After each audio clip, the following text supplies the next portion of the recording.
Well, hello, welcome back to the channel. We're working on this S185 Bobcat. We've got an issue with it starting.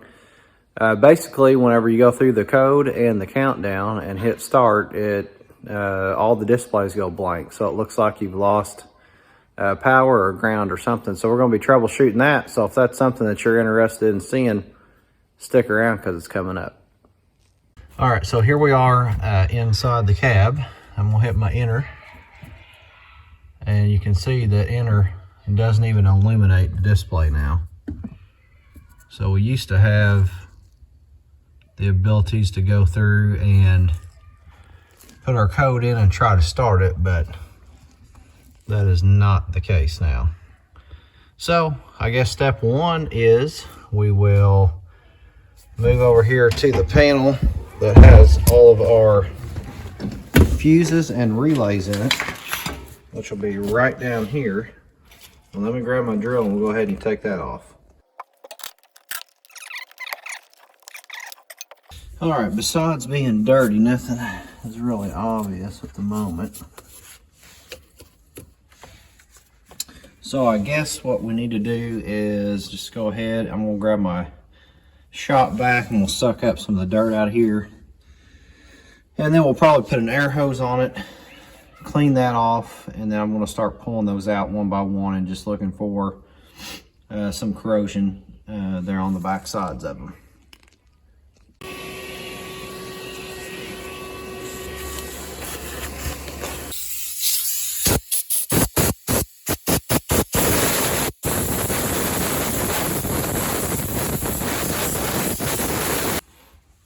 That one there looks like it's been hot. Right here on the top side, what is that? HVAC. And we know that HVAC is not working. So, probably obvious what that is, the pump.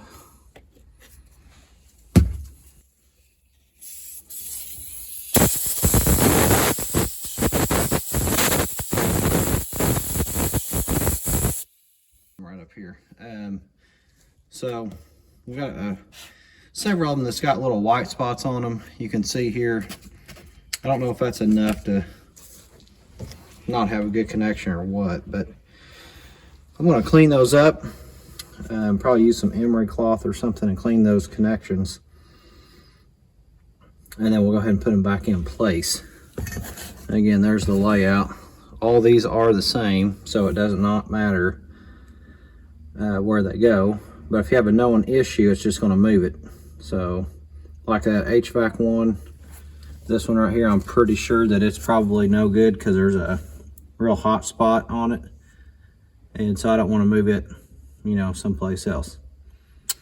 And then I've got several other small fuses in here. So, probably going to pull those as well and look at them. I want to look at this computer, bottom right. I need a fuse puller, I believe, in here. I'm gonna go get one of those. I'm gonna pull that out. It doesn't look like it's burnt through, but I'm just curious about the connection back in there. All right, so I'm gonna go ahead and pull this one out.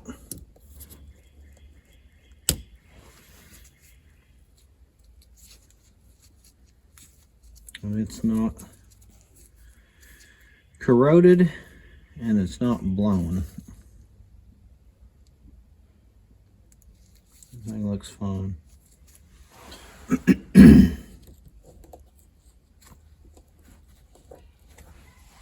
All right.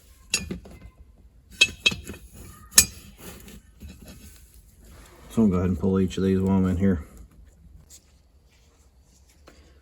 All right, so I've cleaned up all the relays here and I pulled out that little 5 amp stud that got pulled apart, and we'll go ahead and slide these relays back in place here. And see what happens.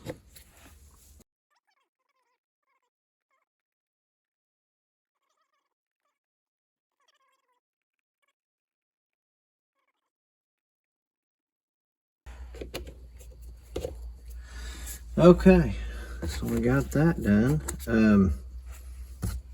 I'm gonna flip around here in the seat and see if we can get this thing to do anything any different. All right, so we're back in the cab here. I'm gonna hit the run button. All right, so we've got display now, which is good. I don't have any kind of codes. So let me put my lap bar down. That switch is working. I'll enter my code over here. All right, I've got it entered. I'm gonna hit enter. It says it's need maintenance. We know that's what we're doing. 26:31 on the hours. All right, press start to run. Here's where we've been getting the problem. And right there.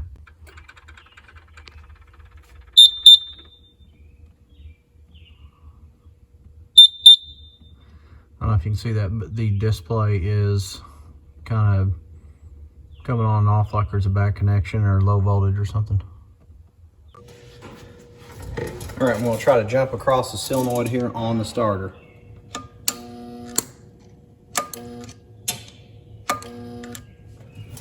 Not even clicking.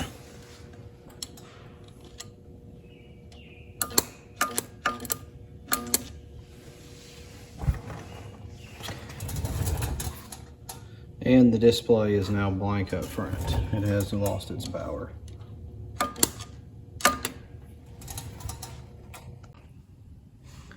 All right, so right above the battery where we saw the spark coming from when I tried to start this thing is right here. I got the cover off of it, just got a connection point. So I'm gonna be cleaning that up. I'll take that apart, clean it up real good, and then spray that down with some battery cleaner, battery terminal cleaner, and then that will also help prevent corrosion in the future. So I'm gonna do that next.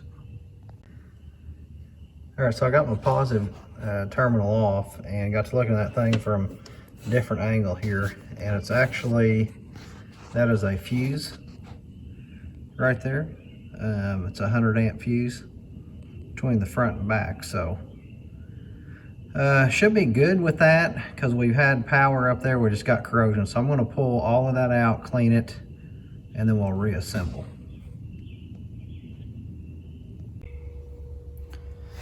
All right, so I pulled the fuse out. I know the fuse is good, but I still want to go ahead and test it because I had to take a few things off in order to get to it.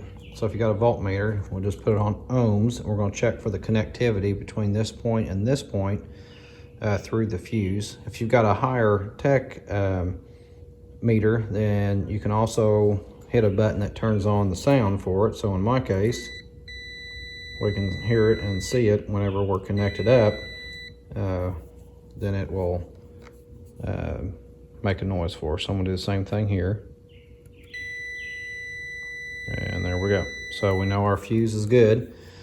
I'm gonna be cleaning up. You can see it's got some corrosion on this. I'm gonna be cleaning that up as well. And then we'll slip it back in there. So I just want to show you that if you need to test that fuse. It doesn't have to be out of there either to do it.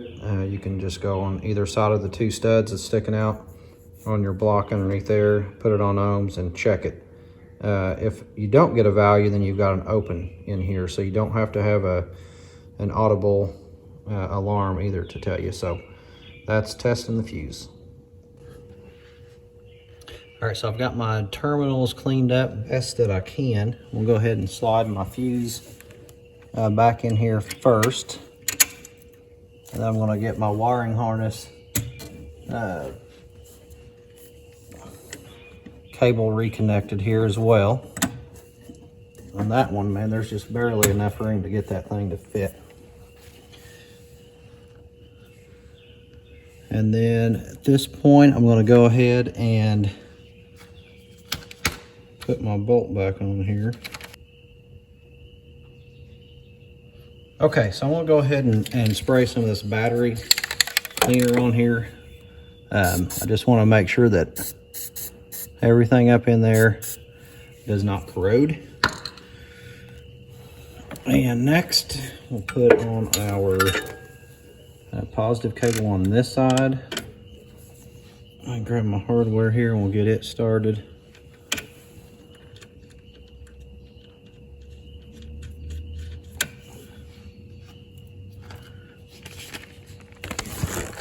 Go ahead and tighten this up.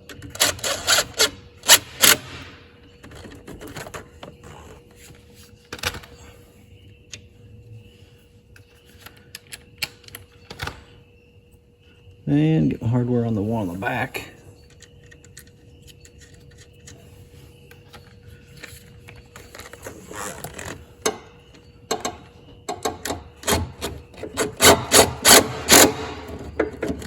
Tighten it up as well. Okay. Now I'm going to coat the top side of that so we don't worry about the hardware because it was not coated. And then I'll put the cover back on.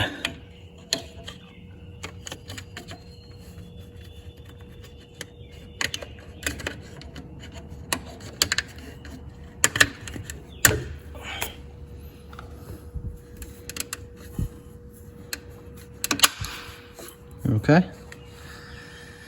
All right.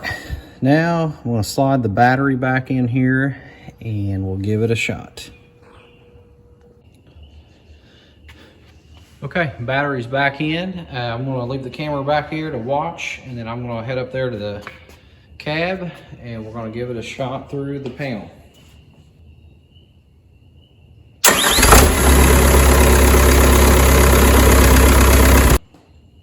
All right, so there you have it. That was the issue the whole time. It was right up here in that fuse block. So I have got that resolved now. At this point, we're gonna go through and I'll fire it back up and we'll get everything checked out as far as the maintenance piece of it goes with the fluid. So anyway, hopefully that was helpful in the troubleshooting process there. Please hit like, subscribe, share the video, leave a comment below. Have a good day.